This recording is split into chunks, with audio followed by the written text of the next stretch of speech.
Gracias por continuar con nosotros. Nos metemos en nuestro segundo tema central de esta noche. En Irán, el Parlamento aprobó la moción Dura Venganza, con la que clasifica como fuerzas terroristas al Pentágono y al Ejército de Estados Unidos. Esto como respuesta al asesinato del general de la Guardia Revolucionaria Qasem Soleimani. El Parlamento iraní aprobó por unanimidad una moción para calificar al Pentágono y al Ejército de Estados Unidos como fuerzas terroristas.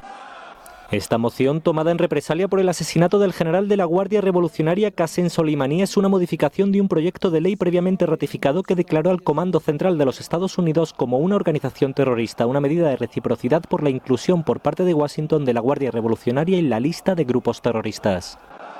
El presidente del Parlamento iraní, Ali Larijani, explicó que con esta medida la Cámara anuncia que todos los miembros del Pentágono, comandantes, agentes y responsables del asesinato de Soleimani son identificados como fuerzas terroristas. El brutal acto del presidente de Estados Unidos es una operación terrorista de guerra que oculta en su corazón una total falta de respeto hacia la nación de Irak. Soleimani, comandante de las fuerzas Quds y encargado de las operaciones fuera de Irán de la Guardia Revolucionaria, que murió el pasado viernes en un bombardeo selectivo estadounidense en Bagdad, fue enterrado en un multitudinario funeral en su ciudad natal de Kermán. El masivo cortejo fúnebre mudó en tragedia cuando una estampida provocó, según información oficial, al menos la muerte de 30 personas, así como decenas de heridos.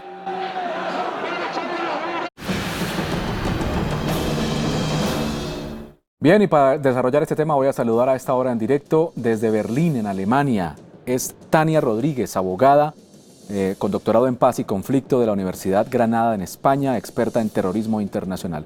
Doctora Tania, buenas noches en Colombia y buenos días en Berlín. Gracias por acompañarnos. Bueno, casi buenos días aquí en Berlín, pero un honor para mí poder acompañarlos. El honor es nuestro, doctora Tania. La primera pregunta que nos surge es, ¿por qué ha ocasionado tanto revuelo la muerte del general Soleimani en Medio Oriente y en el mundo en general? Bueno, Soleimani era, hay que decir, el hombre fuerte del Ayatollah Khamenei. Hay que recordar que Qasem Soleimani era el jefe de la fuerza Quds, como han mencionado ustedes anteriormente. La fuerza Quds es una fuerza élite de la Guardia Revolucionaria. Y a Qasem Soleimani se le otorgaron poderes muy amplios por parte del Ayatollah Khamenei, pero también del presidente Rouhani. ¿En qué sentido? Él tenía a su cargo lo que tenía los intereses de Irán en Siria, pero también esta digamos, ocupación suave que ha venido haciendo Irán en territorio iraquí, no precisamente mal vista por el gobierno iraquí, ¿sí? Esta cuestión ha irritado bastante a los Estados Unidos, al presidente Donald Trump, ¿no? Que los iraquíes, después de tanto esfuerzo que los Estados Unidos han hecho por llevarlos a una democracia, después de la incursión posterior al 11 de septiembre, los iraquíes respondan de cierta manera con una traición, permitiendo esta como digo, escalonada ocupación iraní. Entonces, Soleimani tenía en su poder la fuerza para llevar a cabo esta escalada continua de apropiarse territorio iraní. Fíjate que lo matan en Irak, ¿no? Claro. Entonces, no era cualquier persona. Soleimani era el hombre fuerte, muy fuerte del régimen iraní, ¿no? Y cuando ustedes afirman que ha causado en todo Oriente Medio una reacción bastante, digamos, de alarma, tendríamos que hablar también de la monarquía saudí, que también está en alarma, el Estado de Israel también está en alarma, atentos y esperando qué represalia puede tener el régimen hacia ellos como aliados de los Estados Unidos. Así es. Hay quienes dicen, doctora Tania, que este golpe que le ha propinado Estados Unidos a Irán y al Medio Oriente es considerado incluso más fuerte, más duro que la muerte del ex líder de Al Qaeda, Osama Bin Laden. ¿Se puede considerar así? La verdad es que sí, porque a pesar de que Osama Bin Laden era el terrorista número uno del mundo, Osama Bin Laden actuaba solo, ¿sí? Osama Bin Laden no tenía un Estado detrás que lo respaldara, ni siquiera el Estado afgano, el Estado talibán afgano, cuando él estuvo allí, digamos, hospedado durante tantos años. Ni siquiera Osama Bin Laden era saudí, hay que recordar esto. Es más, la monarquía saudí le expulsó del país y le quitó la nacionalidad. Entonces, Soleimani, en cambio, tenía todo el respaldo de un Estado y actuaba dentro de la legalidad de ese Estado, ¿sí? Entonces, podemos estar hablando de una persona mucho más significativa, si se quiere, que el propio Osama Bin Laden.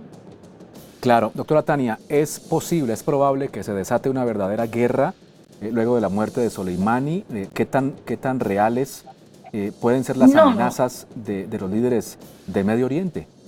no se debe esperar ni mucho menos una guerra. Precisamente el día de hoy, a estas horas, hace más o menos una hora, la base de Al-Assad fue bombardeada por milicias y terroristas proiraníes. Se dice que es Hezbollah, pero esto habría que comprobarlo, ¿no?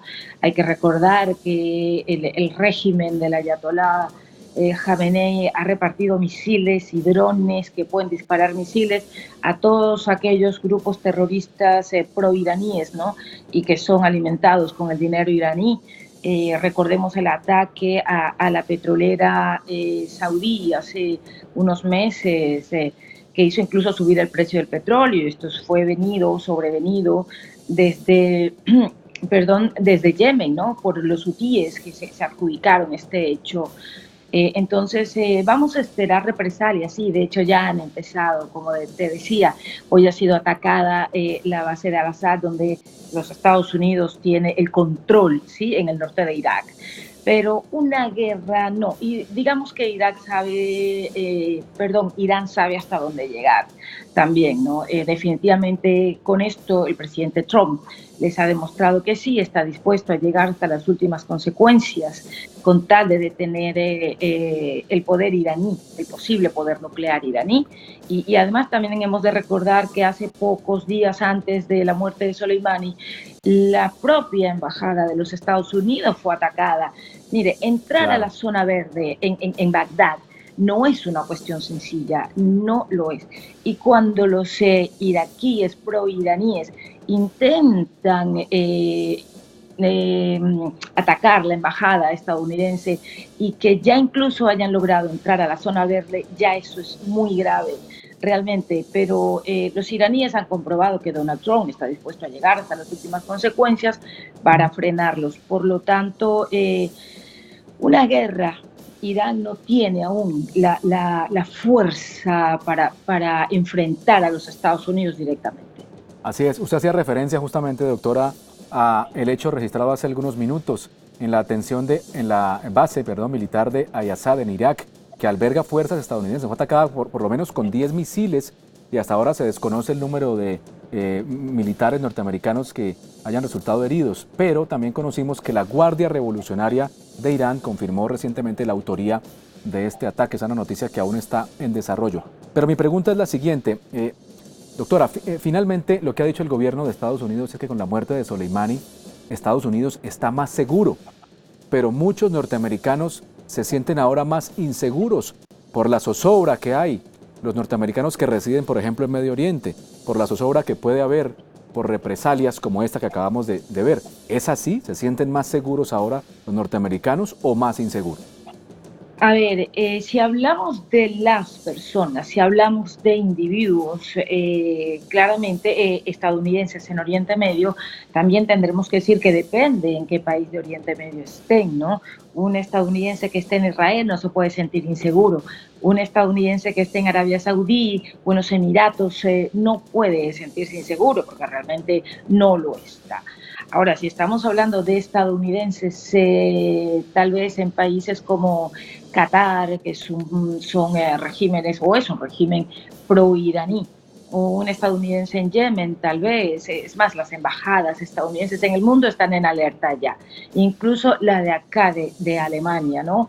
El propio Richard Grenell ha dicho hace poco a través de Twitter que todas las embajadas están en alerta y que si Soleimani no estuviera muerto, los embajadores de Estados Unidos hoy estarían más inseguros, ¿no?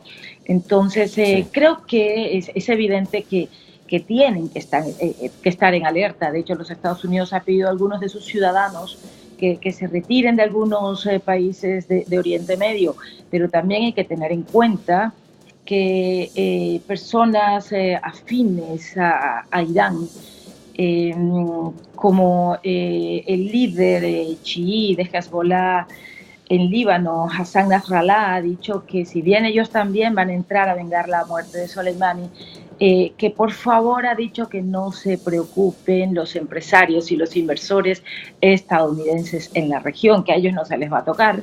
Y realmente pienso que ya sería un poco más difícil hacer un atentado en los Estados Unidos. No digo que sea imposible, pero va a ser bastante complicado hacerlo en territorio estadounidense. Y finalmente, doctora Tania, el tiempo se nos acaba. En 30 segundos le pido el favor. ¿Por qué los iraníes y los iraquíes defienden tanto la labor que realizaba el general Soleimani? ¿Por qué? ¿Por qué ellos tienen otra percepción de lo que nos quiere vender Estados Unidos? No es que no lo quieran vender, es sencillamente que Soleimani vino a ser, como te decía al principio, ese hombre fuerte, esa figura a quien se le encargó por parte del régimen, digamos, un poco contrarrestar la fuerza estadounidense en Oriente Medio. Entonces era un hombre muy respetado, ¿no? Porque tenía todo ese poder legal que le había dado el régimen. Pero decirte que los Estados Unidos nos quieran hacer creer, pues no es que nos quieran hacer creer, es que sencillamente Soleimani era una amenaza. Soleimani era una amenaza para toda una región. Ahora, vuelvo y comento el hecho de que esta es una acción que también tiene que ver con lo que te decía al principio, con ese visto bueno del gobierno iraquí a esa ocupación escalonada, sí, que ha venido llevando a cabo Irán, la cual queda en entredicho hoy en día, ¿no? Porque con Soleimani muerto, pues, digamos, esto se frustra, ¿no? Además, los Estados Unidos, a través de su presidente, está exigiéndole a los iraquíes, diciéndole, ustedes tienen que responderme por la vida y por la seguridad de los funcionarios estadounidenses en suelo iraquí. Entonces, es esta, digamos, esta traición iraquí de la que te hablo, al ver con buenos ojos esta pequeña ocupación, esta escalonada ocupación en territorio iraquí, donde los Estados Unidos ha invertido una cantidad de dinero impresionante y se está encontrando con un régimen enemigo. Doctora Tania, muchas gracias por acompañarnos en directo a esta hora desde Berlín. Un abrazo. Un abrazo a ustedes y muchas gracias a ustedes. Es Tania Rodríguez, abogada con doctorado en paz y conflicto de la Universidad Granada en España, experta en terrorismo internacional, dándonos su punto de vista sobre lo que está ocurriendo en esta tensión que sube cada día entre Estados Unidos y el Medio Oriente. Hacemos una pausa y regresamos.